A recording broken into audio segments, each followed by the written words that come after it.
everyone, I'm Sam, I'm Alex. and welcome back to I Have Questions, where we talk about movies that we love, or at least like, and all of the things that don't make sense about them.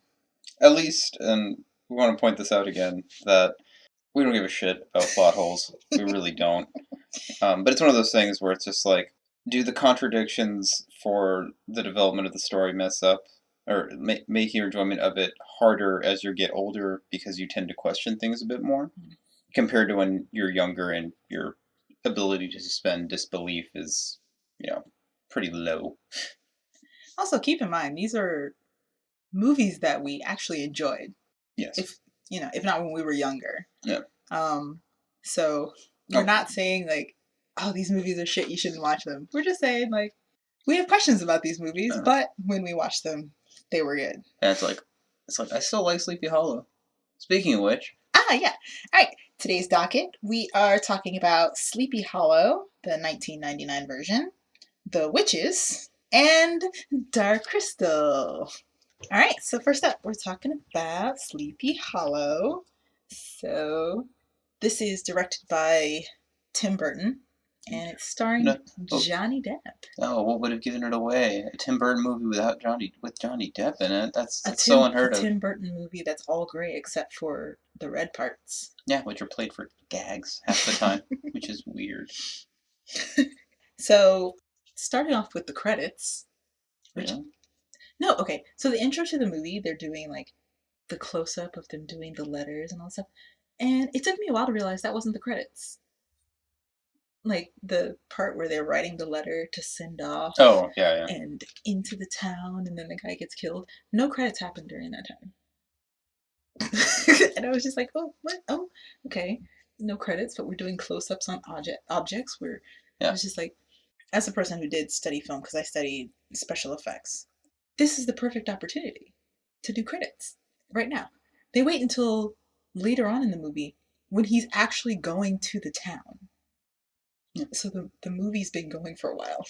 And they wait till that part to do the credits. Which I was just like, okay. Don't really understand that choice. There's a lot of bad choices in this. Yeah. Actually, the funny thing is, we thought Sleepy Hollow was going to be the good one to review. Yeah. In these three. Yeah. And after we watched it again, we realized how wrong we were. Yeah. My problem is the third act, and we'll get to that. All right. So, what do you do when your driver's head is cut off? Well, I imagine the horses are just going to keep riding. And like, what suspicion do you have besides like, oh, it's like there was a noise? Yeah. The answer is you jump out of the cart so that the person who is beheading people is closer to you and without obstruction. What are you going to do? You have no driver now. That's true. What else would you do? Hop in the freaking driver's seat. Instead of expose yourself still. So. Yeah, I mean, you're exposed either way. Yeah, that's true. But at least you're exposed and going at a high speed. Not fast enough to outrun the guy beheading people. That's true. Also, the first scene in the movie. First of all, Christopher Lee is in the opening credits. Christopher Lee is in this movie for a minute. Chris fuckmothering Lee might as well be the headliner, and everyone else should be an accessory. It is Christopher goddamn Lee. I know, but it's still, it's so weird. But I understand, like, that's how movies work. Obviously, he cost the most money. If at all. I mean, yeah, he's been in a lot of schlock. Yeah, he's been in a lot of stuff, but he was on, not Broadway, but he's a play actor too, right? I'm pretty sure he has experience. So I understand why where he gets that much money. But like, the beginning scene is, why is that guy so happy when he's like, oh, we found a body, burn it. And he's like, yes. Like, the smile on his face is like, do you get off burning dead bodies? Like, it's so weird. It's basically a torture chamber. And I don't really know anything about the end of the 18th century. Yeah. But, did they just torture criminals like that? He was like, oh, it was a thief. He got a little roughed up. The man was like blood was all over his face. He looked like he had been beat to death. Nearly. And they were just like, it was a little roughhousing on the way here. It'll be fine. And then they were like holding the prisoner in half of an Iron Maiden. Like you do. Because I'm just like, oh, we just torture our prisoners because we've never believed in innocent until proven guilty. I mean, yeah, probably not in the late 1800s, but or sorry, the end of the 18th century, not the 1800s, which would be the 1700s, right? Yeah. Yeah, because so this would be the 19th century. Yeah. Technically. Because that always makes sense. That always bothered me in art history as well. it messes up your dates really badly. Yeah. Also, so the question of sending Ichabod Crane. It's just to get him out of the town. Get him out of their hair. I know. I understand. Like, oh, we want to get him out of their hair, but like, there's like a serial killer in this town. Yeah. So you're not going to send anybody competent with him? Yeah, we want him out of our hair. Let's send him to the town where people are dying left and right. Because if he can't solve it, whatever, a whole town dies. Like, yeah. That's one of those things too. I kind of wish like maybe something small could have been done to characterize him better, as far as like, because it just puts him on as an outsider, and it's just like, if he's that much of an outsider in his own municipality or whatever the hell he's working, wouldn't they have found an excuse to get rid of him sooner? Because he seems established to some regard. Yeah. Also, why would you send him on something that is like, people in this town are being murdered almost every night? Yeah. I would understand if it's just like, oh, there's one case and it's really mysterious, but we want you out of our hair because we know you can't solve it, so we're going to send you there. As opposed to, there has been 4 murders in this town, and all in rapid succession. Let's send you to that town. Oh, maybe he can solve it. like they're clearly not expecting him to solve the crime. It's like, what does that mean for you guys if he doesn't solve it? If you were right and he's a failure and a fuck up and he doesn't solve the problem, then that just means a serial killer is just loose in that town.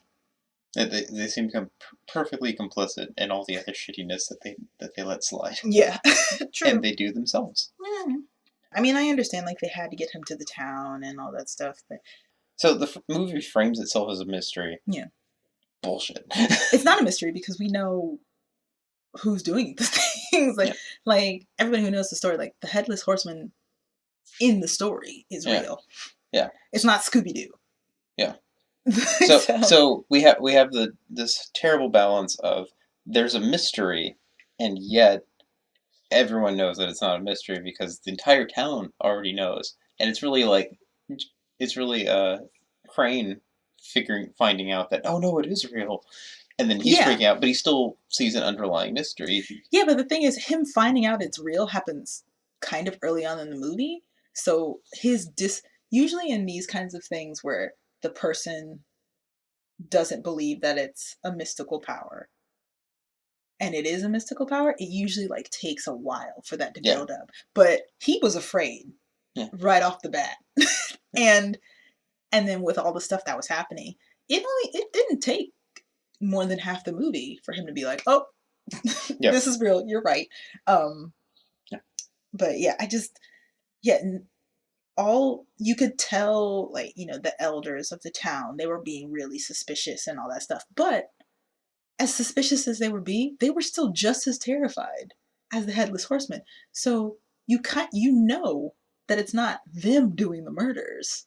Usually in a mystery movie, you would have culprits, thrown at you, so to kind of like get you off the trail of who it really is.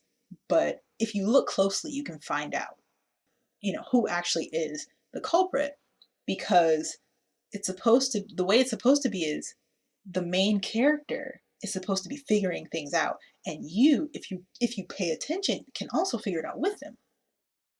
But like, there's not that like, okay, you're shown as many clues as he is. Like, he just kind of comes up with the theories later for like, oh, and this is connected with this, and oh, I see. Which, yes, you're given clues on the pregnancy and the baby and all that stuff, but in the end, none of that means anything. No. The problem is too, it's also not a clue. Yeah, it's someone really someone tells them to him, and he's just like, they're not clues that he finds. It's like someone hints to him, like, oh, it wasn't 4 murders, it was 5. And I was like, okay, so she was pregnant. They're like, oh, she was pregnant, and then everyone's like, oh my god, so maybe they was trying to steal money from the baby, blah, blah, blah. But it's like, No. Like, No, that didn't really. it didn't factor in much. Yeah, it didn't factor in anything. It just kind of, it was one of those, oh, we're gonna throw you off the trail for who the real culprit is. But it's like me. Yeah, and if anything, it's only kind of added to give that guy. I forgot the character's particular name, but Vernon Dursley. oh, okay. Whoa, okay. Yeah, it's basically Vernon Dursley, the guy who plays Vernon Dursley. He Oh, passed away actually. oh yeah. Oh. Um, But yeah, I feel like it's only added to give him some type of presence so that he can feel connected to the thing Yeah. without having to introduce it later on. He's the magistrate. Yeah. The magistrate. You thought it was going to be more important than it is. Like, maybe the baby was important, but it was just like, oh, the baby's going to inherit stuff. Well, I mean, Doesn't not everybody inherit stuff to some degree? like, I mean, they showed that he stabbed the stomach. Yeah. But I'm like, why? If you kill the mom, like, the baby's not gonna, like, Yeah. She wasn't that far along that the baby was just gonna miraculously make it. So yeah, I don't understand the point why he's yeah. But yeah, Christopher Walken, yay! I have a lot of questions about Christopher Walken, his character. Why? Because do you know how hard it is to shave down your teeth? Oh, yeah. I had my canines shaved when I was in 6th grade because I thought I was cool because I was like, oh my god, I'm a vampire. Like, I have very elongated canines. Turns out it was biting through my lips. Like, I was waking up bleeding. Oh god. Because it was just like, So they had to file them down a little? Yeah, so I had to go to the dentist. Fun.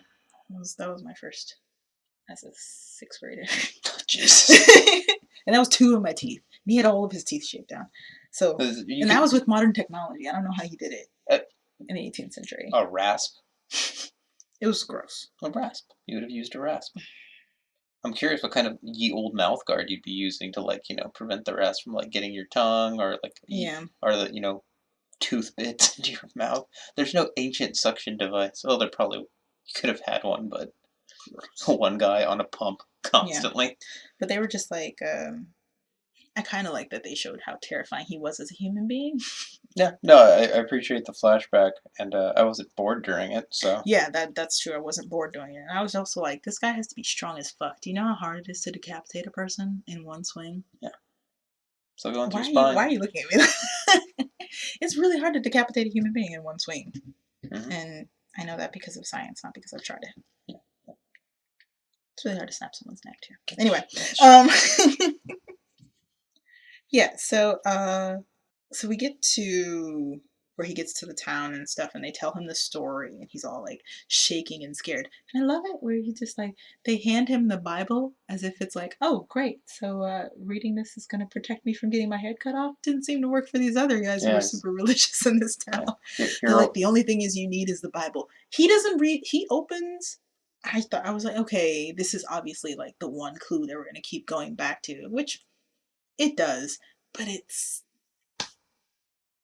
kind of like the thing that you said. None of the clues that Ichabod comes up with are clues that he figures out. It's always stuff that people tell him or like show him. Yeah, like it's always things that are given to him. Yeah, they're basically handed to him. For the most all of the clues are really handed to him. He does some investigation. He does the autopsies. And then he stumbles into the witch. He stumbles into the witch. How did no one no one was going to mention the witch in the middle of nowhere with the really obvious place that she lived? No one knew the witch lived there? Really? This is the smallest town. They fucking know that person lives there. They could have at least been like, there's a witch in the woods, stay away. At least then I would have been like, oh, okay. Yeah. Even if it was a throwaway like everything else in this movie. How is she not dead already? How is she not suspect number 1? Yeah. How is she not suspect number 1? Like, there's a witch in the town. Oh. Well, maybe all these murders have to do with her. Yeah. Because we're all good God-fearing people. Yeah. And also the way, with the third act, we'll get to that, how it was just really stupid. And that was another bad point, too, for me being the witch. It's just like, that's convenient. Oh, and now you have another thread to follow. Yeah, everything is ex machina in this movie for everything. By the way, okay, let's follow the old Indian trail. Got it. Now I need to cut open the tree. Why wouldn't you report, the tree that has... Yeah, they didn't report that at all. They Nobody came out there and was like, "Oh, let's," or at least they could have been like, "Hey, we found the heads." Yeah. But by then, like, the town was already in a mass panic, so Yeah. like it wasn't gonna do much, I guess. Don't they witness him come? And they witnessed him coming out of the damn tree. Yeah, they saw him coming out. Saw the heads inside. Saw him come out. It's like, how could you not convince at this point? It's like, okay, you realize he's real. Are we gonna burn the tree or something or anything? Yeah, that would be my first thought. Burn the tree. But they did dig up the grave. So, Yeah, but it was already. Yeah, but that's because it's like, oh, the skull's not here. Guy's taking heads. He must want his own back. That's like super boring deductive reasoning. Yeah, and it's also like it's a headless horseman, and he cuts off heads. I wonder why. Like, no, he's a headless horseman who cuts off other people's heads. It's not that hard to deduce why he's cutting off other people's heads. It's because he doesn't have his own head, maybe. But he's not wearing them like he's Leatherface, right? He's just collecting them as trophies. So he just keeps the trophies in the base of the tree. Yeah, that was gross. That was the moment where I was just like, okay, Tim Burton, you've gone a little bit too far here. Well, like even the blood bit too. That also was the Iron Maiden scene with the mom. That was excessive and gross. Well, so the blood bothers me in the movie not because like I'm a wimp about it, but because anytime Johnny Depp gets blood on him, it's too much. No, it's played for too much is one, but it's played for a gag more often than not, and that's in contrast to like how he experiences blood in all his memories. Because in his memories, blood is always like his mom dying, him getting injured as a child. Yeah, he bears the scars on his hands. You would think he'd be a little bit more afraid of blood after that, actually. Yeah. And like he's shown as being kind of squeamish, but the way he interacts, like blood squirting in his face and seeing like someone's head cut off and cauterized, and like, I mean, that's gross for anybody. It takes doctors a while to get that strong stomach to be able to do all that stuff. But when he does the autopsy on the wife, the widow, it's like the blood like gushes out of veins and stuff, and then he gets super bloody after doing that, and I'm just like, she's been dead for days. And the blood would have pooled in her. Yeah. In different ways. Like, I understand like blood will pool and gotten swollen and stuff, but it also wouldn't have been bright red, vibrant blood that gushes everywhere. Yeah. Like, that's not how that works. Like, I understand like in the olden times they're like, oh, you're dead, just throw it into the we're not gonna clean it or anything, we're just gonna throw it into the grave. But it's still like, that's way too much blood for a dead person. Do you want to do an open casket? I feel like that would have been sacrilege. I have very sarcastic notes that like, oh, why are these men so ridiculously suspicious? It's also a poor mystery in that regard too, because it's just like everyone acts suspicious because it's obvious they're covering something up and they're just not good at it. Yeah, they're covering everything up, but it's kind of late because the stuff they're covering up, all the people involved are already dead. Yeah. So it doesn't really matter. Yeah. Like, but they still feel responsible. Here's the thing though, they're not going to jail for what they did. There's no reason for them to be so scared to admit this stuff because nothing that they did was illegal. Yeah. It was just maybe and it wasn't even a social taboo kind of thing. It's very Victorian. It is. Like, okay, so was he married and then slept with a widow? Well, it's like, because they're like, oh, it was a widow and a child. No, they admitted they got secretly married. Oh, so he wasn't married at the time. Yeah. You can't be married twice. Like, so I mean, you can, but it's like, Yeah. So there wasn't anything illegal about anything that they did. So I don't understand why they were being so cagey and suspicious the whole time. Because it wouldn't have like, oh my God, it's going to ruin this town. Like, it's not. He slept with a widow. He secretly married her. He had a baby with her. And he was going to give her his money. But the baby's dead. Why? Falls to next of kin. It falls to the next of kin. Which is one of you guys. Yeah, but none of you killed them. Yeah, and none of you had anything to do with the murder. So that's why, like, oh, it was a horrible plot and we've been involved. No, nothing. Yeah. None of this really had a purpose of being hidden so badly. Yeah. Well, it's because it's funny because they fear the horsemen because they think their actions have led to the horsemen Yeah. as the arbiter of that justice. They think the fact that they did the whole secret marriage and new will thing, that's why the horseman is coming. But still, wouldn't you tell the one guy that's trying to hunt down the horseman the reason why you think the horseman's coming after you? Well, he doesn't necessarily seem equipped for such things. That's true. I would still be like, look, nothing what we do is illegal. We don't know about this. This is what we did, though. How did they think that was going to work out, though? Did they think somebody was going to come in and slay the horseman? Yeah. Like, what kind of guy were they looking to come into the town to help them? Yeah. I don't know. It doesn't make any sense. Like I said, with the story of Ichabod Crane, it's just the horseman is a story that's been happening. Yeah. And he stumbles upon it, as opposed to they call someone to fix what's going on. They wanted Van Helsing, but they got Ichabod Crane. Yeah, basically. I don't know. Yeah, when Johnny Depp actually starts getting scared of the monster, it was just like, I mean, to be fair, the whole fainting thing and hiding in your bed, that is understandable. But it's the line that the guy says, the Baltus, yeah, Michael Gambon's character, he goes, we did tell you. And I was just like, yeah, that's right. Yeah. They did, like, the whole town believes in this headless horseman. Yeah. Well, except for the guys who try to scare Johnny Depp away. They clearly just don't take it seriously. But the whole town is like, yeah, the headless horseman is a thing. We just want to get him to stop coming to our town. Yeah. It was never a question of if he's real or not. Yeah. So when Johnny Depp's character, when Ichabod is just like, oh my God, he's real. You were right. Oh my God, what am I going to do? And they were like, I mean, that's what we've been trying to tell you. Yeah. It's definitely. At that point, though, it's like, don't get me wrong, investigative powers aside, Mm-hmm. as the man of reason, you think this would shatter most of your worldview and just be like, I'm going to call back to the office and get some motherfuckers. Yeah, I was just like, I'm going to call some people to come and help us. It might be hard to get them to believe us, but I feel like now's the time. Yeah. Like, was it 3 more people that died at that point? Or 2 more people that died? I can't remember the timeline exactly. Whatchamacallit, the kid, his dad died. Oh, yeah. Masbeth. Lord Masbeth died. One second he's in the lookout base that you need a super tall ladder to get into, and they took the ladder down for the night. And then next thing I know, he's on the ground running. What happened in between? I want to know. Honestly, though, that's what I kind of wanted to see. I wanted to see the whole, like, the fight. When he cuts off the heads, he does it so quickly, which is another reason, because when he goes to cut off Christina Ricci's head, he just takes his sweet-ass fucking time. But everybody else, he just walked past him and slash as soon as possible. Oh, slash and slash and slashing. No, this is quick. Okay, yeah, I'm going to do this really quickly. But if you're going to make the person someone who likes to savor the kill, then make them someone who likes to savor the kill.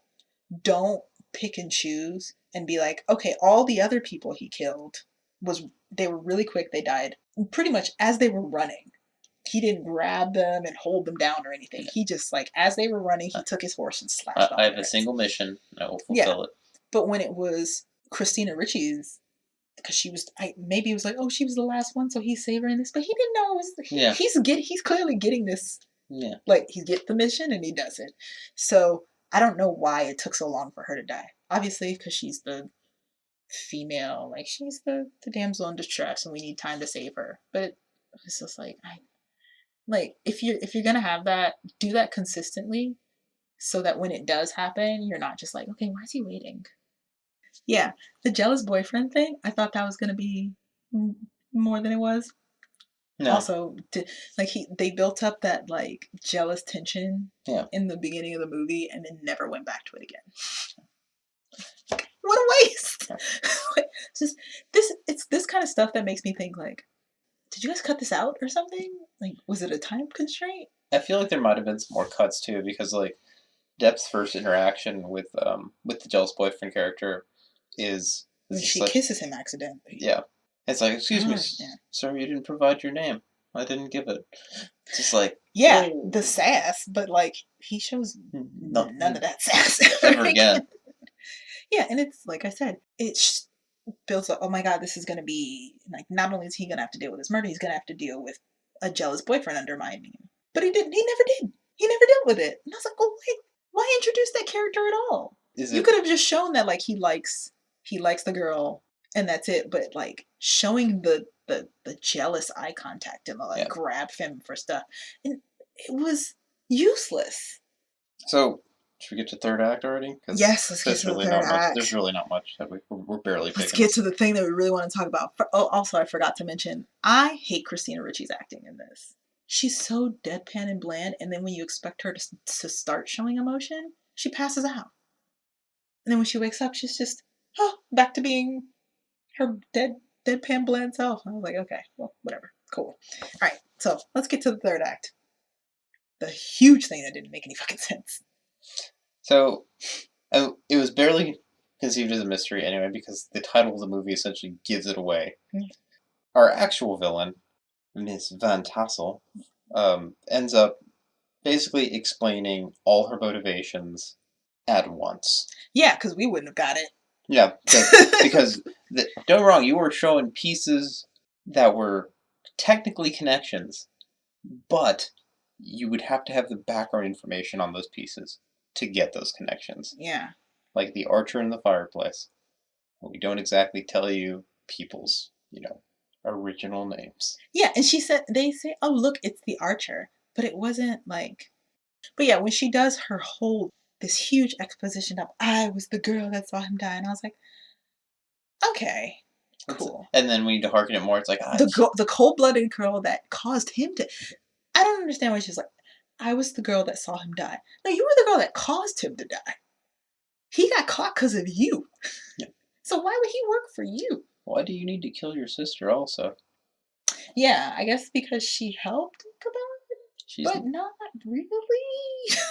He found the tree, but he was no closer to figuring out it was her. Nobody was close to figuring out it was her. She wasn't in the first 2 acts enough. Yeah, at all. Like, she's barely even background. Like, some of the fronts of those houses have more background than she did. Yeah, she's in, like, 2 of the scenes when the elders are gathering. But that's because, like, everybody's there.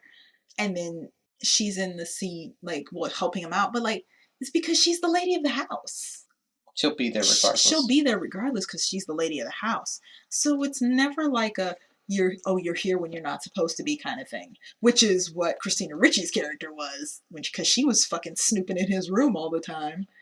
And... like, that's why I was just like, okay, we can believe that it's Christina Ricci's character. Because she's constantly snooping, constantly following him all the time. So we can see why we feel the suspicion. But Lady Van Tassel's character doesn't follow him around at all. Yeah. Well, I mean, she doesn't really see him as a threat. But we don't even see her, like, following the guys that were connected to the plot around. But as an audience... or the midwife, even. But as an audience, like, because we argue, it's like, yes, we know the Headless Horseman is committing these murders, but who is behind the initial action that caused the Horseman to come around and do these things? But that mystery is just poorly laid out, and the source of any good mystery is that as the audience or the reader, you want to feel as though, given the information that has been provided to you and the clues that are there, you could have figured it out yourself. It's just better structuring in that regard. Yeah. Being so where you basically have to be fucking psychic at some point. Yeah, in this movie. To be like, oh, it was Lady Van Tassel. I should have known. Like, even in the Scooby-Doo episodes, you see the culprit more than you saw her in this movie. Like, come on. So third act is what really kind of nails it. It's like, because don't get me wrong, I would actually still watch this movie again, just because, like, I enjoy how, like, kind of shit it is, and maybe that's probably the best part about it, is that, as with all camp, is that it's not, it's never intentional, because someone set out to make a movie, and most of the parts do not make a good enough whole. But Tim Burton genuinely wanted to make this scary.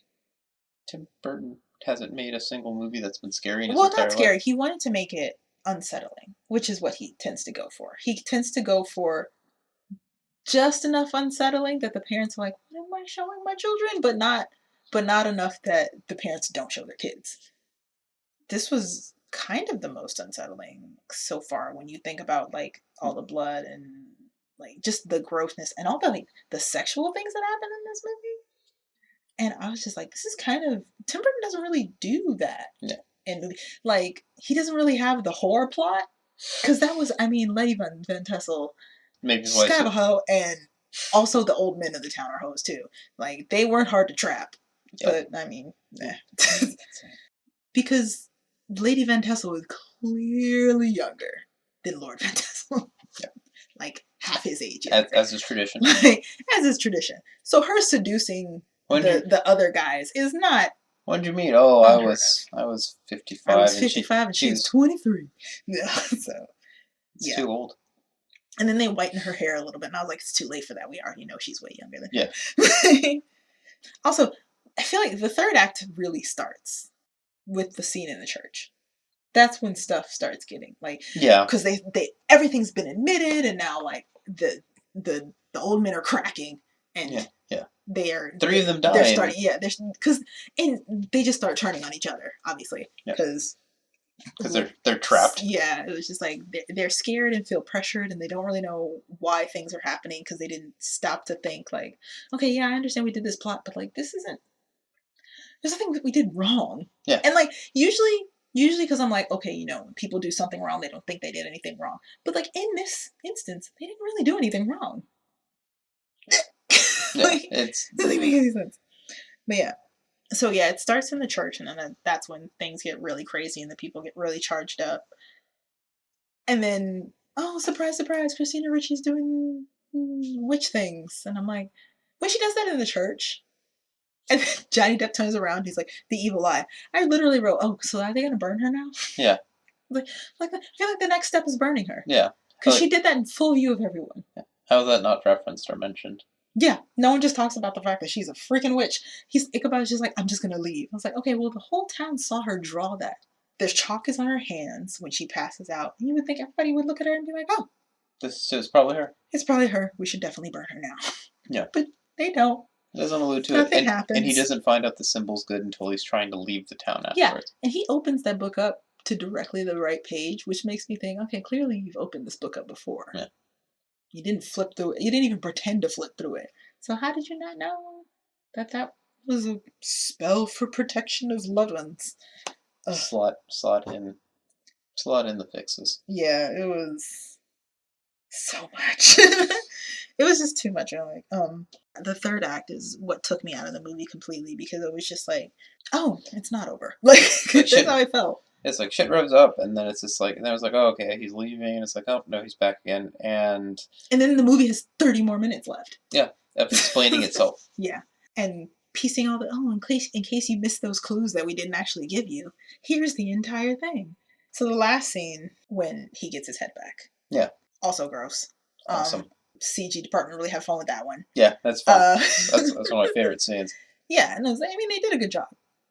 They did a good job on that. It was thoroughly gross and really distracted me from how shitty the last act was. But then... It's probably why I watched it again. Then when he grabs her, he looks at her like this loving look, but I was just like, wouldn't you be like, hey, this is the bitch that... took my head. That made me lose my head in the first place, and then she ordered me to do a lot of shit. I'm gonna kiss her. I'm gonna kiss her and make her my bride in hell. It's like, I don't really understand your logic there. Yeah. I wonder if there was, like you were saying too, it's like, it feels like stuff got cut out. Like, is there a cut of this? There's probably not even a cut of this film. There's probably stuff that was put, like, in storyboard that didn't even make it to get filmed. Yeah. You cutting this for time? Now we're all confused. Yeah. So it's not even that long. Or, yeah, well, I mean, it's an hour 40, which is still... It's still long for 90s. Yeah. And I understand, like, cutting it for time. But I was just like, there were scenes that you could have cut that, because they didn't make any difference in anything that happened in the movie. Nope, none of it did. Because we got a third act exposition. The mom thing, not really necessary. I don't care, like, how you slotted in to it, like, how she slotted into it. I don't care, like... It's a motivation. You could have referenced her and not needed Yeah. the flashbacks, and could have been like, like the scars thing, I understand, like that could have been memories that he cut off because it connected him to his mother who was a witch. But it was just kind of useless for me. I was just like, you could have used that time for other things, like real explanations for things that happen in the movie. Bad exposition is bad. Yeah. But yeah, my last thought in the movie is, how are they going to explain the carnage in this town to the guys in New York? It's like, it's like you came back. It's like we solved the mystery. 10 people died. Everybody died. It was this person all along. Don't just blame her, because no one's gonna believe us about Yeah, how do you explain that? Like, obviously, the guys in New York aren't going to believe mystical things happened. Yeah. Well, I imagine when they sent the letter about the murders that they did mention, because they even said they left it out. That it's just like, oh, the heads were not taken, or were not. No, they said that they didn't tell Ichabod what happened. Yeah. They're like, oh, did anybody actually tell you anything about this? Which implies that they did give information, just nobody told Ichabod, because they're like, oh, you're going to fail anyway, we're not going to give you any information. The heads were not found at all. Yeah. Alright, so, final thoughts? No, it's like, like I said, it's like, it falls apart way too much for me after the third. As I said, like, there are some parts in the movie, like, the overall visual aesthetic. Well, Tim Burton always... He has a good visual eye. His storytelling is direction. Average at best. Yeah, Tim Burton always gets some kind of award for art direction or anything for art. But yeah, it's never for acting. No. Stop using giant tap and things. Alright, we're going to take a break, and then when we come back, we'll talk about The Witches.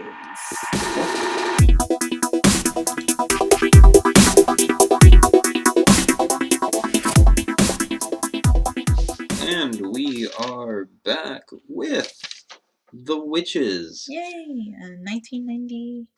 1990, just flat 90. Jim Henson film? Yeah. Oh, Jim Henson producing. Yeah. And I think technically I think Roald Dahl also has a producer credit. Yeah. Roald Dahl he wrote the book. The Witches is actually from a book. So, I don't know if a lot of people have seen this movie. I saw this movie quite a bit when I was a child. The Witches is, surprise, surprise, another Roald Dahl movie, because the 90s was full of Roald Dahl movies. More kids getting the shit kicked out of them, or life shitting on them. Well, in this case... Yeah, but actually, surprisingly, this kid doesn't... I mean, yes, his parents die, because, Roald Dahl can't have actual parents in a movie. Well, not good ones, at least. Yeah. So basically, this movie is about a kid who is told all these stories by his grandmother about the witches. Because she was scarred in her childhood about the witches. And his parents die, and he's left in the care of his grandmother. They go to London, and she takes them to this hotel, and there happens to be a convention going on at the same time where all the witches are meeting. Like, oh. So, surprise, surprise. So, the witches, the High Witch turn him and another boy into a rat, and then they spend the movie trying to take down the witches. It's not really a complicated plot. No. It does a pretty good job of the, this is definitely at least number 2, if not close to number 1 between these 3 for me. I had not seen this before, so I don't have the taint of nostalgia for it. It's still bad at parts, don't get me wrong. Yeah. Because, don't get me wrong, after... we'll get to the end of that. Once we hit the end of that, we'll bring that up. Yeah. But this movie is labeled as a fantasy horror comedy film. Problem with that is, there's nothing funny in this movie. No, it's like, really. It's like what comedy? What comedy is there? Mr. Bean's in it. That's but he's not a funny character. Yeah. But yeah. Alright, so let's start from the top. So yeah, his movie starts with the grandma telling him stories about the witch and how awful they are and what they look like. And the way witches are described in this movie, they are clearly not human. Yeah. They can smell children, and the children stink, but the witches go out of their way to kill the kids. Which, I don't understand, but whatever. Yeah. When you want to, when you only kill kids that come close to you because they stink so bad, they're going out of their way to kill kids. Yeah.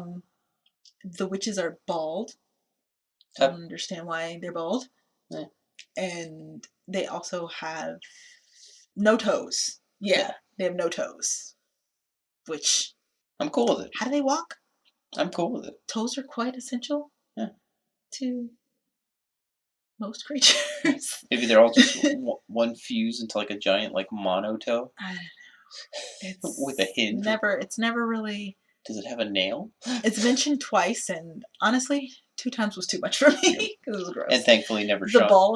The bald thing was already like they weren't just bald, they all had like rashes and shit on their heads too from all the wigs that they were wearing, which is also like, what kind of wigs are you guys wearing? Because wigs don't really do that, especially if you take them off when you're by yourself. So whatever. But yeah, so the grandma's just telling the kid, and the kid's like, oh yeah, tell me more stories about these witches who kill kids or entrap them in paintings. Yeah. Which also, that's another thing that's not really like, what happened to the kids that got trapped in the paintings? Oh, they're just trapped there. They're trapped there till they die. We're not going to save them. That's just what happens. We have no way. We have nothing to do with this, or we have no way around it. Yeah, but which is still dark as fuck too. It's just like Jesus. Yeah, but I mean that's Roald Dahl. Yeah. Oh. Yeah. So she says the witches never get caught. I was like, once again, then how do you know about that? Yeah. Like, I understand the girl ends up in the painting and stuff like that. Yeah, it's a granny witch hunter. So yeah, she's granny witch hunter who's apparently actually haven't encountered witches. Yeah, so hasn't encountered witches. So it's just like, so your friend was trapped in the painting. In the book, apparently, 5 of her friends, and she's the only one who makes it out, or something. 4 of her 5 friends, 4 of the 5 friends, or something, are locked up in paintings and various other horrible things like Roald Dahl likes to do to his characters. But yeah, so it's like that. It feels weird. It's like she's never seen them. It's like I'm fine with him saying it's just like, oh, I believe I encountered them, or even something small like that, because it doesn't frame it well enough. Be like, it seemed like it was like, oh, when I saw her eyes, I knew it was the witch. Like, she doesn't actually come in contact with in the movies. I mean, maybe she does in the book, but she doesn't really come in contact with the witches until they show up at the hotel. And even then, she's like, oh, I see something, and I don't know. Yeah. Like, you're surrounded by them right now. Yeah. So, and for Granny Witch Hunter, you're really shitty at detecting witches. I'm assuming Granny Witch Hunter because, like, given all the lore she's somehow familiar with, but has never encountered them. And completely right with. Yeah. And then is also somehow a nemesis, implying that she had of the Grand High Witch, who she's never met. Yeah, it's like, oh, an old nemesis. I'm pretty sure I remember hearing, oh, an old nemesis in the lines. And it's like, that threw me off. She says it multiple times. It's like, why? It's like, so, really? It's like... Yeah. I always wondered, so when you turn 18, do you stop smelling like a kid? Here's the thing, the plot with, like... puberty, I guess? Past puberty? Maybe past puberty is, like, I guess when girls start having their period, or... I don't know, they just smell like blood, they don't smell like kids anymore. Or guys smell like BO. And then they don't smell like children anymore. So I never really understood that. I would understand if, like, they ate children.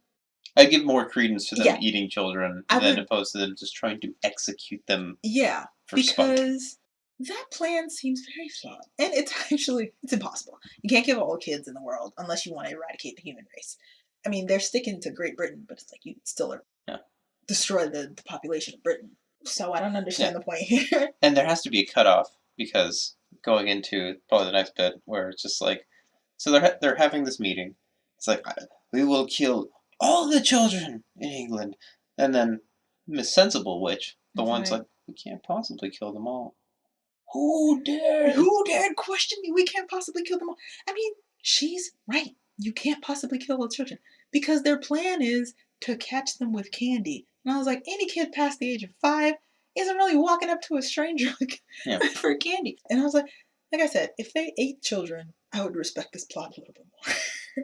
As opposed to, like, we just hate kids, so we want to kill them all. Okay. Sure. Okay, parents are dead. Definitely a kid's movie. And Grandma gets diabetes. Well, Grandma doesn't get diabetes. Grandma's diagnosed with diabetes. And then the doctor's like, no more cigars for you. I'm like, what? Grandma's been smoking cigars? Since when? I was like, at least if you were like, oh, no more sweets for you, I'd be like, okay, yeah, that's fair. Yeah. like, in the book, it's flu. Like, she catches the flu, and then afterwards, it's like a nice time at the beach to help you recover more. yeah, no, Afterwards. grandma gets diabetes. Yeah. And also the kid calls it diabetes. So the name of their society is the Royal Society for Prevention of Cruelty to Children. She really doesn't sell it well in They general. don't, because she doesn't even know the name of the society. It's like, well, you are so. They just picked whatever name, and because she had to be reminded that's what the name of the group was. Like, you're really shitty at selling this con. Like, I appreciate it in other movies where it's just like, at least like the evil, such and such monster. Yeah, is known in the public as being good. Yeah. But she doesn't even try to be a good person. No. She doesn't even pretend to be nice to any of the adults. She's an ass to everybody. Oh gosh. Yeah, it was like, I said, it's only the 5th National Convention. What? How would you, so I assume you have to plan all these things. After these witches have been at least alive for 40 years. Yeah. Because grandma's not young. No. So, and neither is the Grand High Witch, and they're like, it's the 5th National Convention? And I was like, I mean, if you're gonna lie about it, at least have a higher number. The 5th one? So is this gathering by convention thing a new thing? Yeah. Because they totally fangirl over her too when she shows up. I thought they were gonna sell Tupperware. That would have been more believable. A bunch of old ladies gathering together. Well, in fairness, like, this would have been early Oprah, right? 90? Maybe, probably. I think Oprah had a show at the time. Yeah. Oh no, she definitely had a show. So it's like I felt like the projection of like the way the crowd reacted to her was the way the crowd would react to her. Oh yeah, I guess to so. a degree.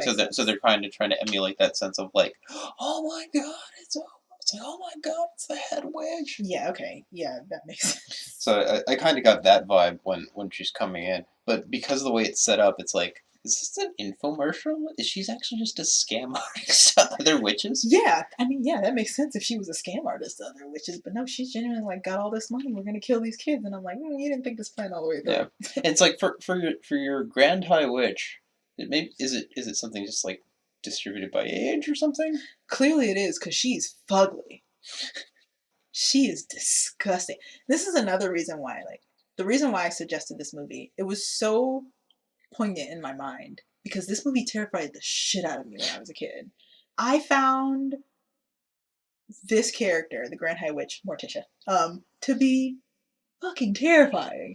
That's why I was like, there was nothing comedy about this movie, despite the fact that Mr. Bean is in it.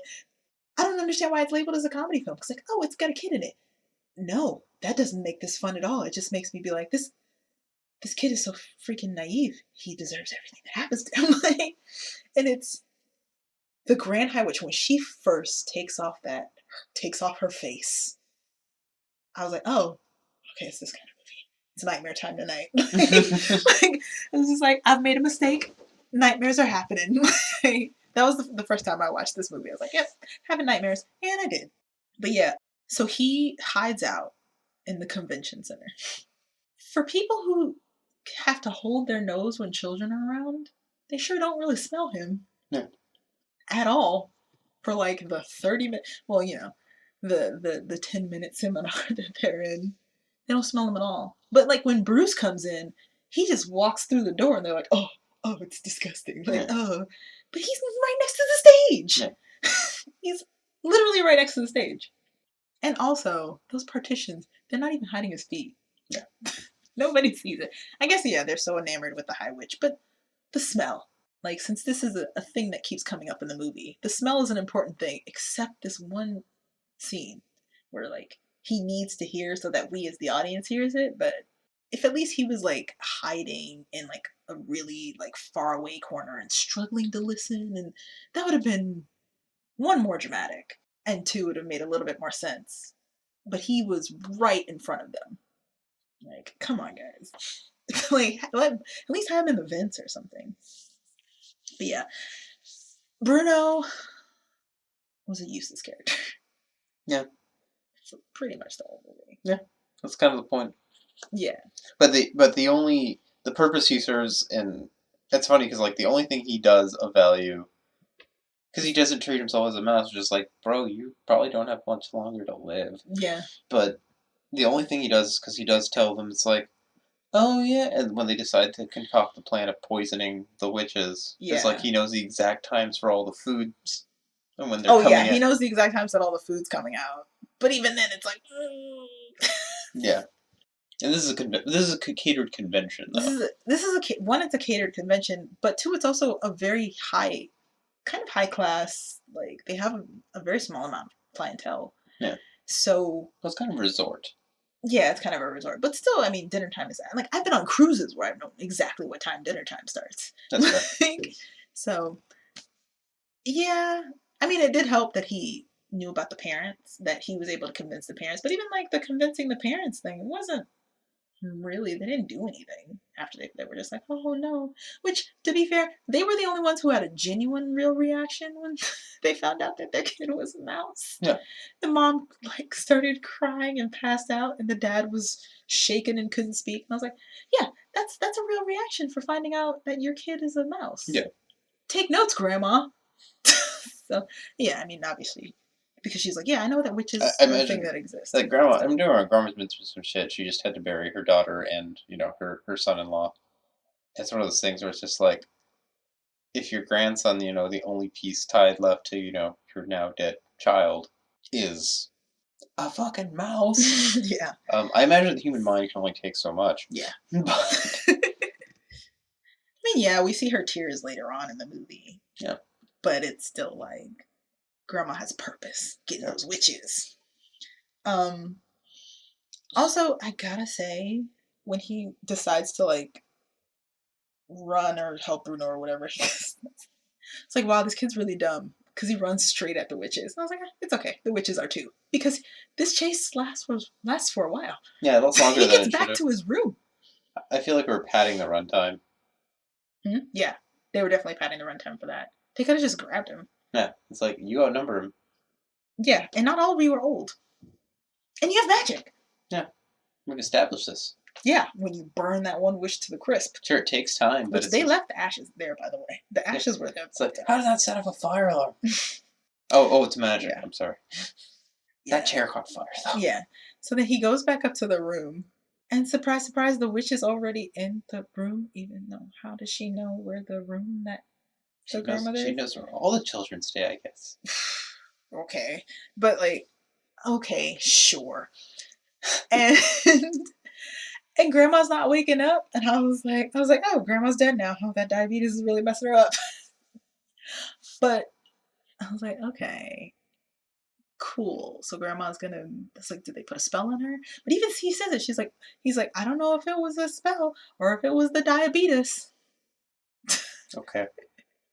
I was just like, okay, here we go with another throwaway line there that was supposed to be funny, but yeah, only served to give me more questions. There really is there's no comment to be had here. Yeah, and I was like, oh, and then they bring him back downstairs to the conference room.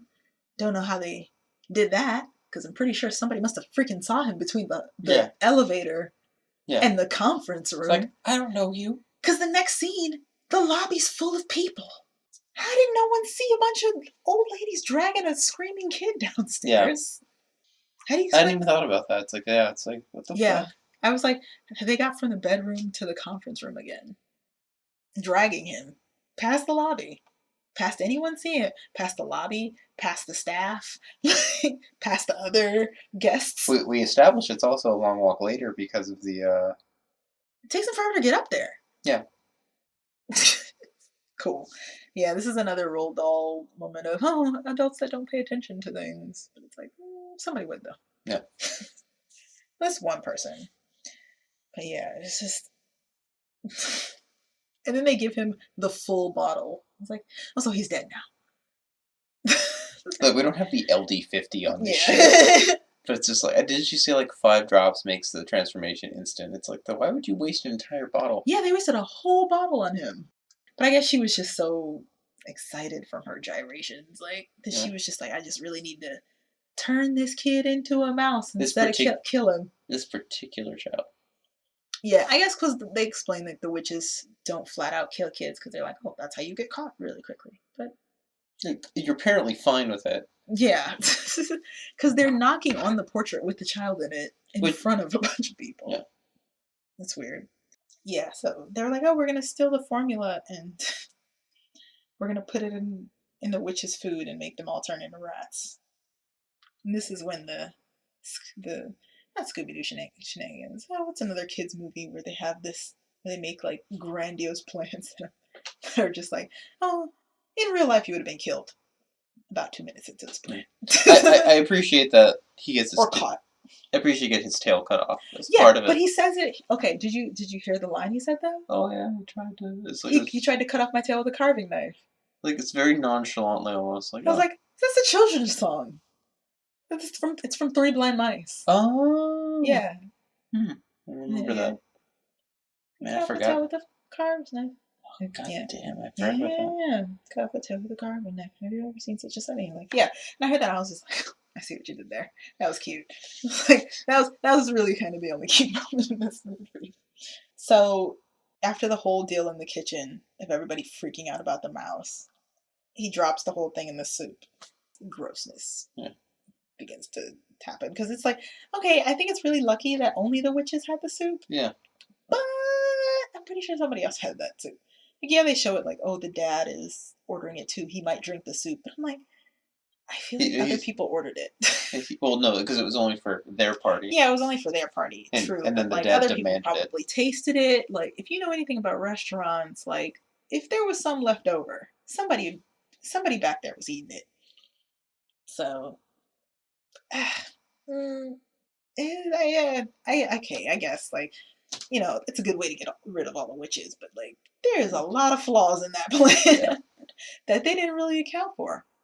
But yeah, when when the Grand High Witch turns into a mouse, that, like I said, that was the most nightmare-inducing scene in the whole movie. Because it's gross. Because she turns into like a hairless, disgusting rat. And then she gets chopped. Yeah. By Rowan Atkinson. Yeah, by Rowan Atkinson. And it's like, I can't do this anymore. Like, I think as a kid I couldn't watch that part. Well, I think it's funny too. It's just like, so Grandma and Luke, witch hunters, because they're now millionaires, essentially. Oh yeah. Then he mails all the money that she had stuff, which smart kid. Yeah, good kid. Good kid. Good stuff. I mean, he was like, well, we can use it to go witch hunting, and I was like, or we can just live very comfortably and keep you very well protected for the next 3 years that you're gonna live. Yeah. Because mice don't live that long. No. That's yeah. What is it? So the very public transformation that happens, like, I don't think you'd have to worry about hunting witches. Yeah, I feel like a couple more people would be on that. It's like people like that would get super investigated. It's like, okay, so I don't think everyone had the same hallucination. There's no natural gas leaks here. Yeah, it's just like one moment there were like 50 old ladies, and then there were 50 rats. Yeah. There are 50 mice. So. And they don't have blood. Yeah. All of them have green blood. Yeah. Yeah, cool. Not gonna question it. Yeah, no.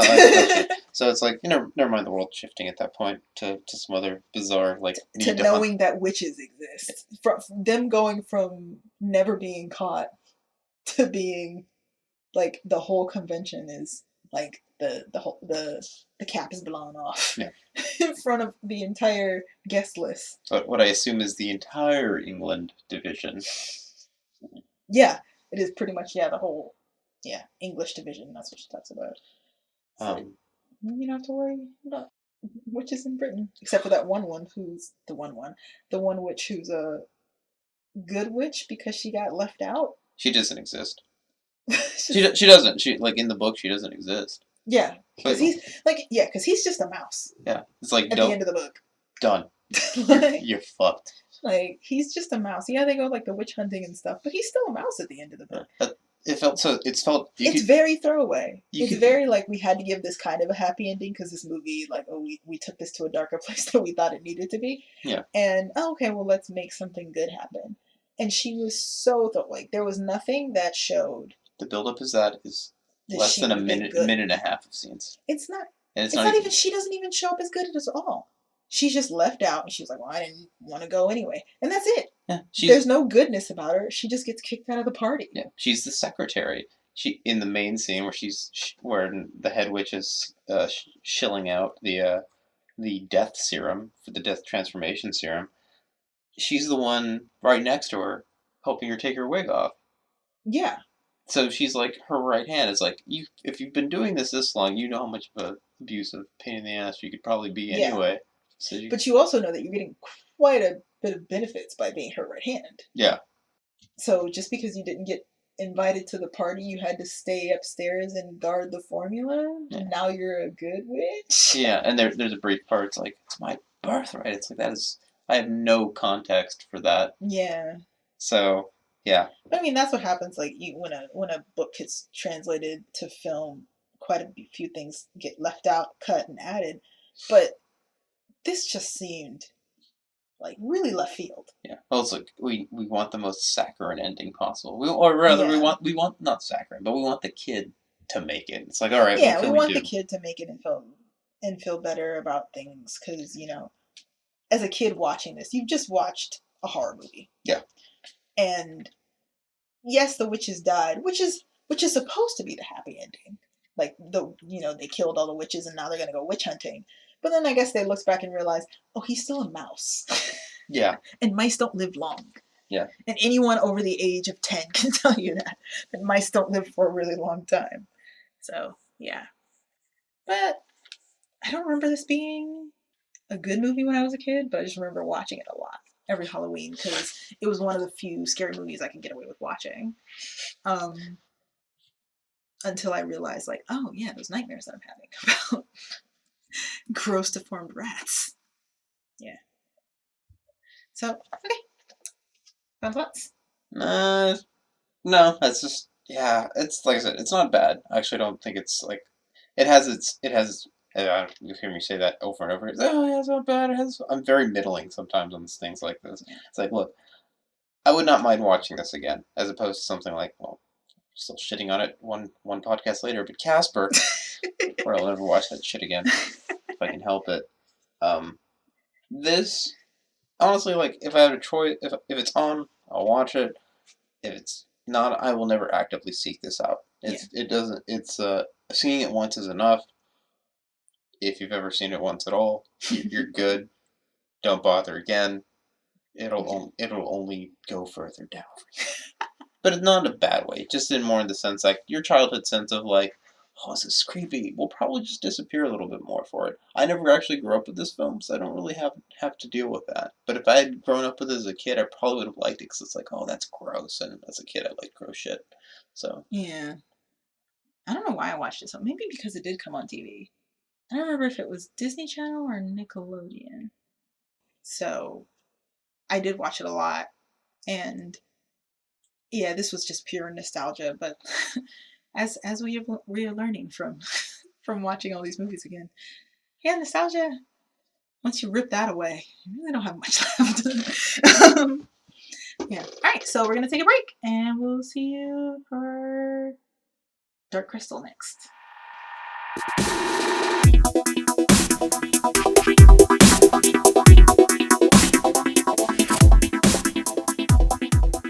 And welcome back.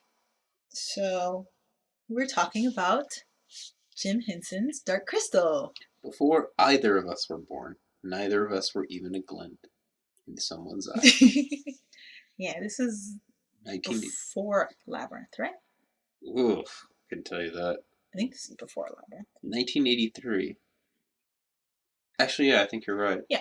Labyrinth this was his first movie experiment project. Yeah, and then they used Brian Froud's designs again for Labyrinth. Yeah. Couple things about Dark Crystal. This is one of my favorite to watch. When I still owned the movie, I had the special edition version because I actually liked this movie a lot. It's funny because I bought the special edition and I never watched it after buying it, even though I'd seen it years before. But I remember enjoying it, so I still ended up owning it. After rewatching it, I would still probably. I'm against most physical media now, but if someone gave it to me as a gift, I would probably still keep it. We put this in Halloween movies because this movie's terrifying. And that's kind of one of the reasons that I liked it, because I knew Jim Henson from obviously Muppets and Sesame Street, and was he Fraggle Rock? Yes. Yeah, and Fraggle Rock. The greatest and darkest show ever. But it didn't seem that dark to me when I was a kid. I didn't like Fraggle Rock. Didn't seem dark to me at all when I was a kid. My friend, my old roommate, bought Fraggle Rock when it first came out on DVD, because they finally got re-released on they got released on DVD. So when it came on TV. And I was like, I remember watching it as a kid, and it's like, I just told, like, I honestly can't remember a single episode. And so we watched the first episode together, and it was this really nice illuminating thing where it's just like, apparently in the special features, they talk about, it's like, we wanted to make a show to make the world a better place. And the first episode is them trying to, like, capture a kite. And it's like, because they're treating it, it's kind of like a ethnography, anthropological thing, where they're just like, huh, interesting, this creature seems to keep returning to its owner, but it keeps trying to get away at the same time. That's strange. Yeah, it's like some forms of slavery feel like freedom. That's like, jeez. She's like, yeah, those things went completely over my head. Yeah, it's like, that's too real. Yeah, no, it totally did. And it's like, I feel like I'd remember something like this, but it's like, man, this is way too poignant for some kids. I loved the theme song. Oh, theme song was shit. Yeah. I think I remember the theme song more than I remember anything. Yeah, so it was really good. But yeah, so Dark Crystal, in my mind, is basically Jim Henson's chance to be like, I want all of my nightmare-inducing puppet designs in one place. You mean Brian Froud's? Yeah, well, yeah, it was his designs, but the way they were brought to life under Jim Henson's direction is terrifying. The Skeksis are terrifying. Most of the creatures wouldn't go near them if I saw them ever. Even the Gelfling, which I've talked to you about that. The design of the Gelfling is the most throwaway design of the whole, because the movie's beautiful. The puppets are very well designed, and they're very well acted. Yeah. There's a lot of effort is put into having them move and how they move and all that stuff. And you can definitely see Jim Henson's passion into how the puppets are. Each one has its own personality. Yeah, each one has its own personality, and how they move, how they're, what is it? They're not directed, how they're characterized, brought not life. Characterized. How they're brought to life, I guess. Fondled. Basically. Yeah, but not all of them. Some of them are, it's from behind. Yeah. They're all really well done and really well thought out, except the Gelflings. Those are the only things that look wooden and out of place. It's funny because I think it's this weird balance for it, because the Skeksis are huge, the Mystics are huge, so are the giant, the Gethras. I can't remember the big crabby beetle-y things. Beetle cockroach. And you can vaguely see the outline of a man's feet, like at the bottom, commanding something. something. If you look really closely, most of the puppets you can see what has a human being under it. Yeah, but not inside of it or behind it. Yeah. Yeah. But the Gelflings are this weird, because the smallest ones you usually have to be right up underneath to get to work. Yeah. So you'll never see the hand that controls them. The Gelflings are, because they're kind of a middling size. Yeah. They're the best of and the worst of it. Yeah, they're so, because they can't have practical hands in them. Yeah, they don't have hands inside. They look more like marionettes. That's probably the biggest than actual like Jim Henson style puppets. And that's what throws me off. That's what makes them so creepy to me, because they don't look alive when they're moving. Also, weird design choice, or weird scene choice. If you want to hide that better too. Don't show us the puppet nude in the first 4 minutes. And I literally have a note that's like, is he naked? Didn't need to see that. Yeah, it's like, and it didn't do a good job of concealing the joints to a degree. Like, it just looks like I'm looking at a nude puppet. That's what it looks like. It looks like a nude wooden puppet too. Yeah. Which I know it's not wooden, but it looks very wooden when it's moving. As opposed to the Skeksis and the Mystics, where you can see them breathing. Yeah. You can see them breathing, you can see them swallowing, you can see, like, they don't have a lot of expression in their face. They seem to always be snarling and stuff, but you can still feel how angry and bitter they are as creatures, and even like the podlings, they have more like they have more energy infused in them. So yeah, so that's why I was just like, why for your main character did you choose the most wooden, lifeless puppet? This was like even Jim Henson admitted, like this movie and Labyrinth, they did a lot of experimenting. It's just that experiment with the Gelfling did not work. No. Everything else was pretty good. I liked all the creature designs in the movie. They except that one. And they definitely refined a lot of it with Labyrinth for what things they did come back to again. Yeah. And they you could tell where they just stopped using middling size things. Yeah, because it's hard to make it look real.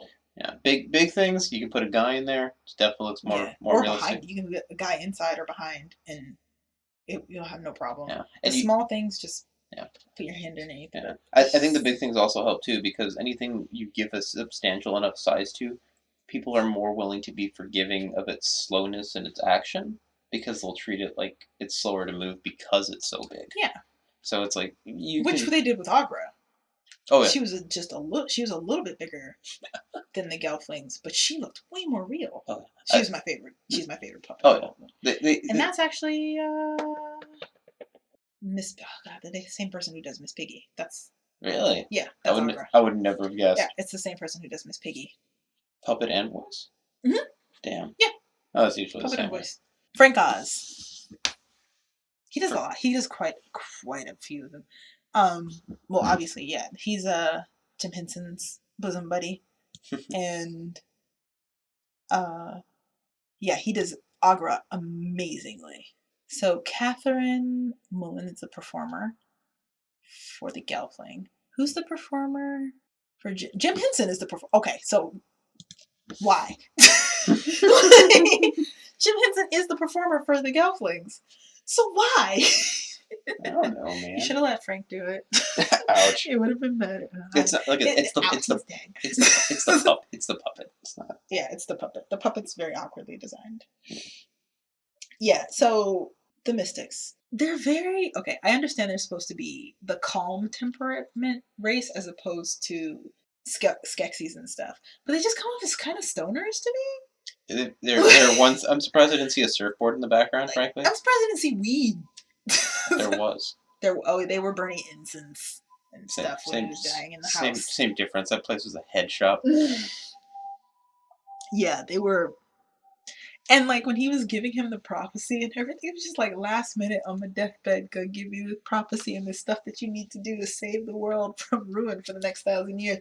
Oh, and I'm dead. Like, yeah, no kidding. He didn't even tell him all that. He was just like, find the crystal. You didn't regale it as stories over time that you could have been like, by the way, all that stuff I've been telling you. You need to do that. Yeah. Like the stories about the Skeksis and the Gelfling and the prophecy. It's all true. It's up to you. Then he would have been like, what? But still would have known what to do. Yeah. Also, this dying world is not really dying. Yeah, I don't get a the good Skeksis part of the world is dying. Yeah. The Mystics seem to be doing all right. Yeah. They live in the desert, but it's definitely a commune, but still it's like you don't get a really good sense of the world actually being in peril. The forest is quite luscious. Yeah. And filled with creatures. Yeah. There's a wide variety of creatures. Yeah. So I don't know what because in the beginning it's like, oh, the Skeksis rule over the world. And I was like, what? Rule over what? There's nothing surrounding the castle. There's nothing surrounding the castle. There's literally 9 of them. Yeah. Like, how are they still ruling? Also, they all hate each other and want to backstab each other, and how do they live this long then? If they're so like constantly backstabbing and all that stuff. Like, I also understand they clearly look up to power, but they're just constantly looking for a point because they're always insulting each other. They want a battle. They like, oh, a fight's happening. Like, we know a fight's coming. Somebody's gonna die and stuff like that. They're constantly fighting. How have they lasted this long? Yeah. It's been 1,000 years. 1,000 years. Yeah. It's like a generation already does a lot of things. It's like, but a fucking millennia. Yeah. Of this type of infighting, no, it wouldn't have lasted long enough. Considering it's like, well, banishment is an obvious thing, so it's like, I was like. It's not down to just banished Skeksis. Yeah, or not just down to one person. Yeah, I mean, we don't know how many they started with. That's fair. So they could have started with a lot. and then just ended up with that 9. But it's still really weird that they have that 9 left, to be completely honest. And the crystal keeps them alive, but it's in 2 ways that it does it. The first way is they like do the ritual and the light beams out of the crystal. Yeah. And that supposedly keeps them alive, but it's also the emperor gets to drink the essence of living creatures, and he gets to stay alive, but clearly that wasn't working too well. It's like, oh, because he dies in the beginning of the movie. Oh, I mean, they throw away it also, where it's just like, oh, yeah, when it was Gelflings, it worked. Yeah. But when he says that, he's surprised that it doesn't work. But I'm like, you've clearly been using it hasn't been working for a while if the emperor is dead. Yeah. So I don't know why you're surprised about this. Or why you aren't like strapping in larger creatures. Yeah, exactly. But they don't seem like that strong of a race. They don't really fight, because the only fight that they have is hitting the hit a rock. Yeah, hitting that. Which is the most bro thing you can do to banish somebody. It's like, yeah, I don't even know what would that be? Is that it's a black stone. It's a lovely lacquer. That's been whittled down quite a bit. So this is a way that they've been using for a really long time to decide, instead of just fighting each other. It's a beautifully lacquered piece of foam. Yeah, but I guess it's like because they're not really a physically powerful race, that this is a way for them to look strong. Yeah. While they're settling disputes, even though they're not. Yeah. Because their robes are just set dressing for like how small they're like detestable their forms are. The Skeksis that gets derobed looks disgusting. Like it looks. Who came up with? Well, obviously we know who came up with this, but like why? Distended belly, gangly arms and legs. Yeah, hunched over. Like it doesn't feel like it could support its own body once it's derobed. Yeah. And I appreciate that aesthetic. Yeah. Also, fun fact: Skeksis are also in Farscape, and they actually vomit green blood, and it's disgusting and terrifying. Farscape is a TV series that Jim Henson. TV series produced by Jim Henson. I might actually watch it now. So yeah, I watch that. But yeah, so he goes on his little quest, and then as soon as he goes on his quest, the Mystics are like, "Oh, time to leave," and they all start going towards the Skeksis castle, and I'm just like, well, why didn't you just? Okay, cool. Yeah, that's my biggest problem is with this. They go on the journey anyway. Yeah, they go on the journey anyway. They're fully aware of it, and they seem to be in the know of what's actually going on, and also sending Jen. And they didn't tell Jen shit. Yeah, they didn't tell him anything. So the crystal is fractured, and they sent Jen on the quest to get this piece of crystal. They happen to know where it is. They know where it is. They know who has it. It's like so.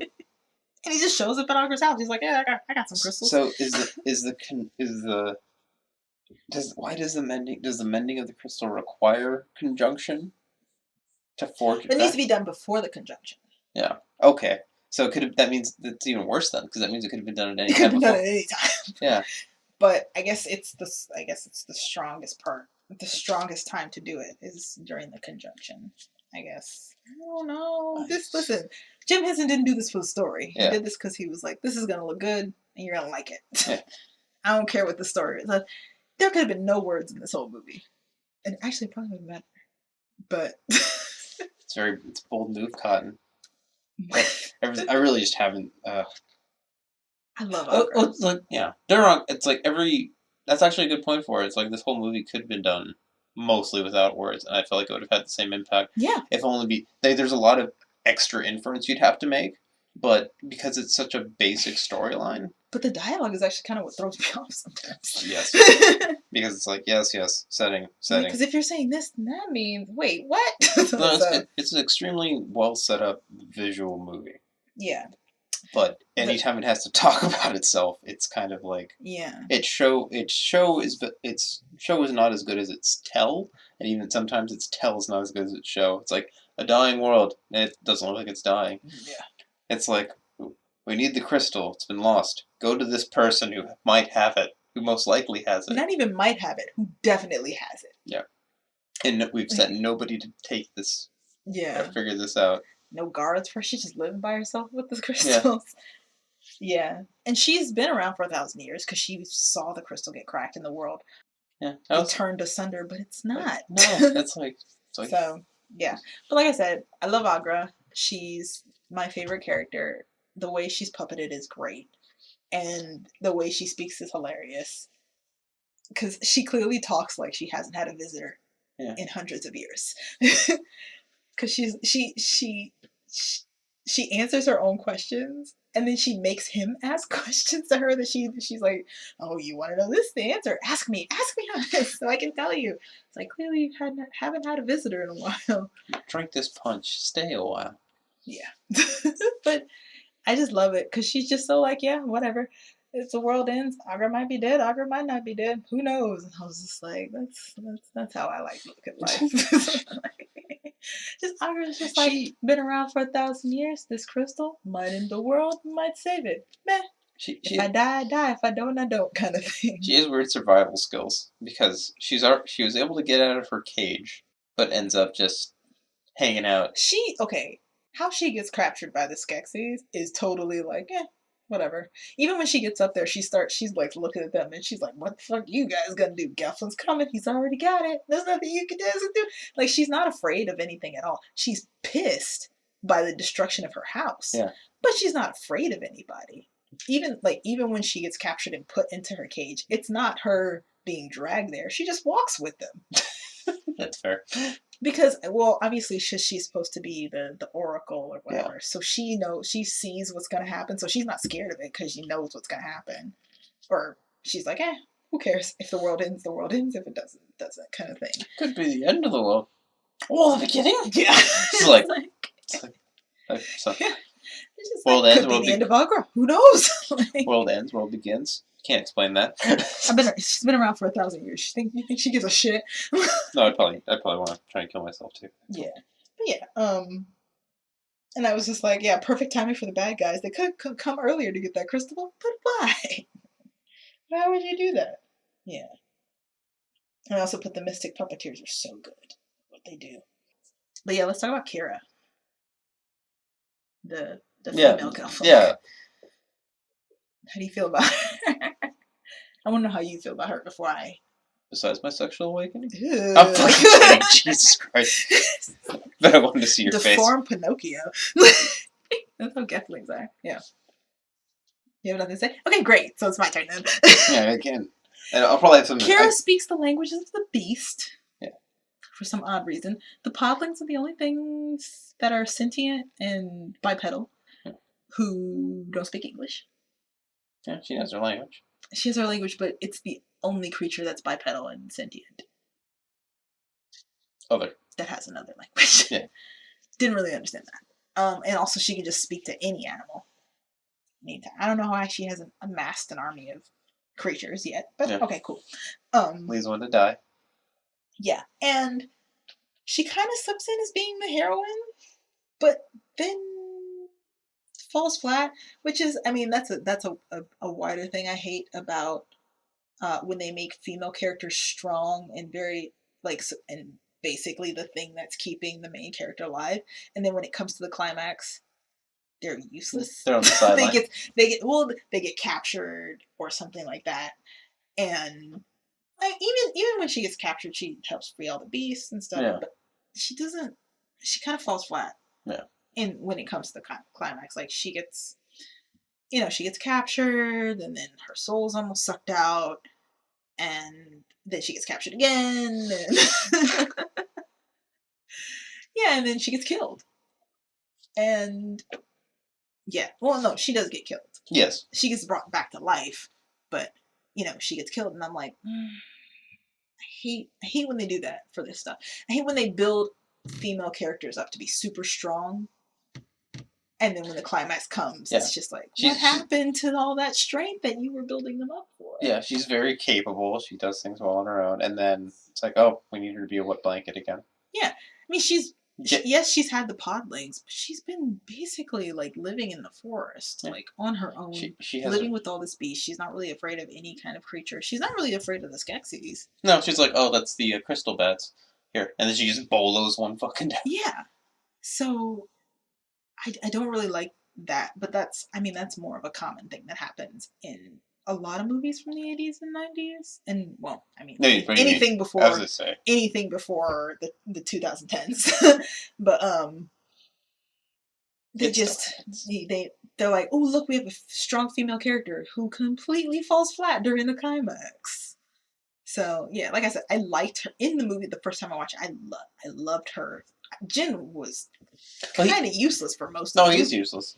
He's extremely useless for the movie, but then in the climax, oh, he's the one. He's the prophecy one who saves the crystal Yeah. and stuff. It's just like, It wasn't necessary. If anything, but it's like, she did all the work.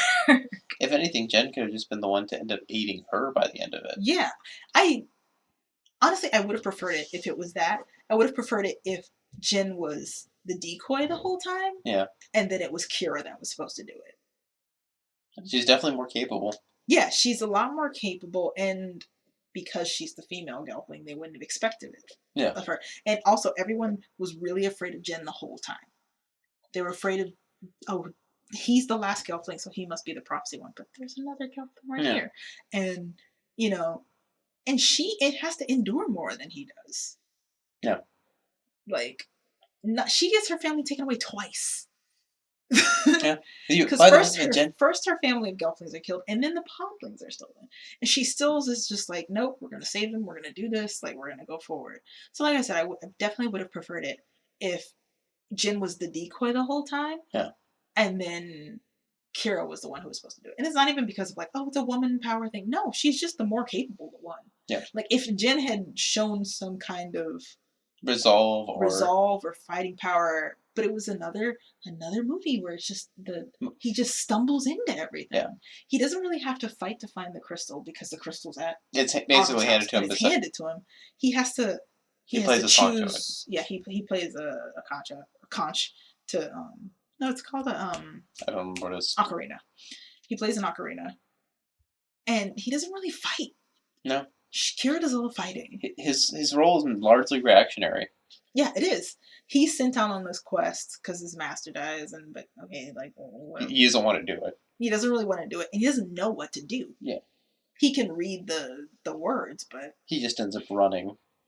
Yeah, he just for most things. He ends up running or being helped. So it's not. He doesn't really do anything. He's just pushed along by everybody else. Which is why I was like, that's why I feel like if Kira was the one to do it, I feel like it would have been a better, like, not really twist, but like a better climax.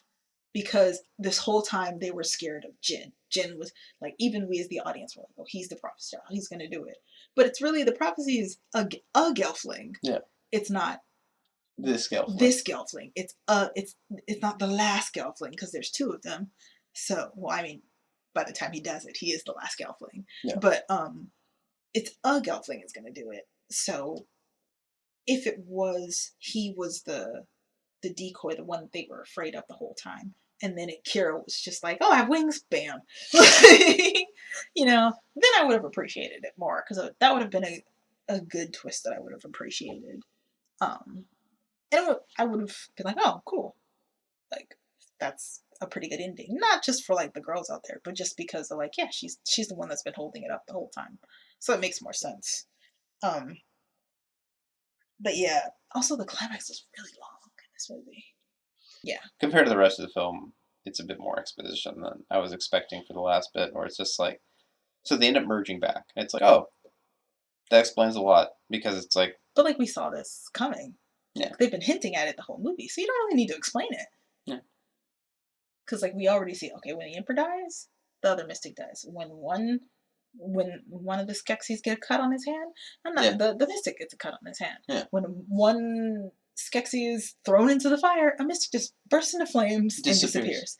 So we already have that connection. To solve it before the climax. Yeah, you didn't need to explain it. Yeah. Yeah, he wanted it to seem, like, really dramatic at the end with the explanation, but... It's funny because, like, had those other parts not existed, the first indication of it, because they don't overlap directly, but, like, the death of the Emperor and the death of the death of the Skeksis Emperor and the death of Jen's master, it's just like, if you had kept that but removed the other ones... Mm-hmm. We wouldn't have known. Yeah, wouldn't have known. We would have needed that explanation at the end. Yeah. I mean, like I said, if this movie had a lot less talking, Yeah, much better movie. but mainly because you're left to fill in the blanks, and you will always have better explanations in your head than people will give you sometimes. Yeah, and I mean, like I said, like Jim Henson does a very good job with the performing and with the scenery and everything and adapting the designs for the characters, except for the Gatling. But that you don't need a lot of the words that they talk about. Like, even though they're puppets and they're supposed to be like, oh yeah, puppets, they don't have the flavor. Like, well, they don't have the expressions and stuff.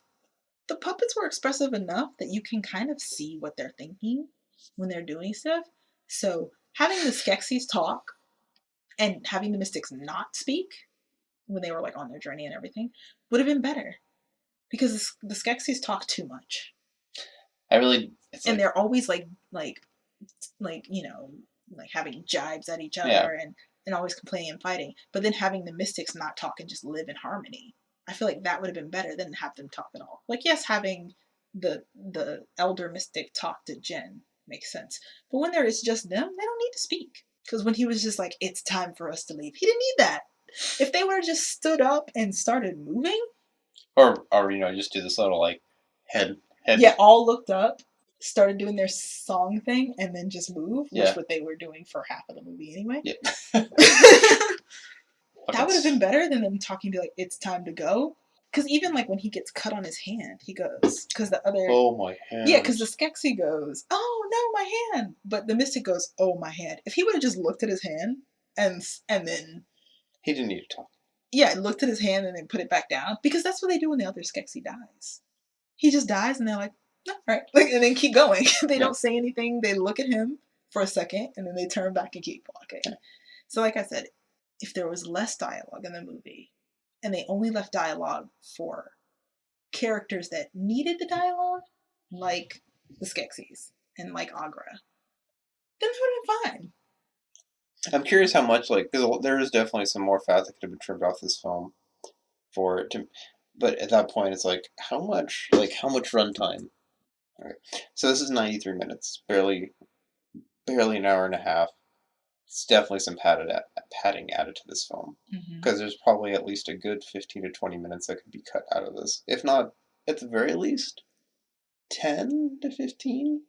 And at that point, it's like you're not really traditional feature-length film. Feature-length film is usually an hour and a half, so it's just like, at this point, you're making what's considered a long-ass short film, I guess. Yeah, but it's also, if there was no dialogue and then you use that for drawn out moments of no speaking and just using communication with just like when they do that weird like telepathy mind connection thing, if you actually spent more time on like making the flashbacks a little bit longer and having no words, I think it would have been more profound. Yeah, for they're sharing memories, but you're not hearing what they were thinking. You're just seeing what they see. Oh yeah, I really didn't need to hear what they were saying. Yeah, I didn't need to hear because actually that made it more confusing for me, and it made it a little like it made it more difficult to follow along with what they were seeing. I had to watch it a couple times to actually like compartmentalize what they were saying as opposed to the images. So if they would have just shown flashbacks a little bit longer and not had any words, I feel like that would have been better. But hey, we're not directors. So yeah, that too. At least it's like, as far as our personal taste, that's the type of stuff we tend to enjoy. Yeah. But I tend to like that anyway. When it comes to people using creatures in movies, I feel like, because like animals can't really talk to us, so we use the expression of their actions and their, like, some animals, like a lot of people say dogs are very expressive. They can see, when they beg and they're happy and stuff, they're very expressive and you can kind of feel what they're saying and how they feel. And I feel like if you're having creatures in your movie, like, you don't need them to talk. I feel like talking kind of takes away from it, because their emotions is what makes them kind of more relatable. And when you just explain their emotions and explain what's happening, it kind of takes away from it, in my opinion. Yeah. I mean, that's just how I feel when people have creatures in movies. If you have the creature using emotions and trying to connect with with whoever can speak using just their emotions, I feel like it's more profound, and it also expresses a deeper connection. So all Jim Henson movies, because we really don't have a plethora of movies with actual creatures in them, like maybe 20 in all of cinema history. No, there are movies that have animals as companions. Animals don't count. I think that they really don't. I honestly don't believe animals count as creatures. And no, in terms of like treating them like an actor in the same sense, because there's plenty of movies. There's Air Bud. That is the worst one that fucking count. I watched that movie a lot because you're already preying on people's perceptions of animals already. Yeah, that's true. Which is the worst part. It's just like, oh look, there's a film with a dog in it. The dog's either going to be triumphant or the dog's going to die. Mm. I'd rather the dog just die. Wow. Yeah, because you already know the sentiment that they're trying to do that for you. Yeah, so you already know when they're setting up the band. Anyway, final thoughts. Final thoughts. I love Dark Crystal. It's my favorite of the three. Could have done with less talking and more showing, but Jim Henson and Frank Oz did an amazing job with animating those puppets. Well, except on the Gelfling, but we already established like those were problems with the puppets design as opposed to the actual performers. But for the rest of the movie, the performers did amazing. And this is aged extremely well as far as like it is still one of the best visually designed things, and there will always be something I didn't notice before. Yeah, exactly. With each showing, because there's so many little details that are going on with it, and the oddly, this is one of the rare instances where the art direction is so good it overwrites all the bad writing, the bad plots of it. Because usually that shit's inexcusable, and I've seen some bad art films with like amazing cinematography, and that shit still made me like hate those films. Yeah. But this does a really great job. But yeah, Jim Henson knew what he was doing. He knew he had a weak script. So he did what he could to make it look good. And it did. It was terrifying. Like I said, this was like I'm not picking these movies just on it's categorized as a horror movie, but based on the fact that I actually like was scared of these movies. You know? So Dark Crystal, yeah, it was really scary, especially like me as a kid knowing like, oh, this is the same guy who did The Muppets and Fraggle Rock and Sesame Street. And it's like, okay, well, my dad was like, okay, well, let's watch Dark Crystal. And at the end of it, I was just like, oh my God. I never got scared from this. Like, I wasn't ready for I was really young when I saw this. Oh yeah, it's true. I was really young when I saw this. So, knowing that, because I watched Sesame Street, like. No, yeah, so did I. I swore by Sesame Street. Like, I watched Sesame Street every day. And then watching this as a kid, come on. Like, I was terrified. I was just like, what happened? What happened to my sweet, wonderful, fun, bright, colorful puppets? All right. So that's we're going to wrap it up for Dark Crystal. I hope you enjoyed it. Our theme was dark magic, so hopefully we kept with it. Next week we're going to do some creature features. Indeed. So hopefully you guys will look forward to that. And any final words? No. No? All right, great. So we'll see you guys next week. Take care.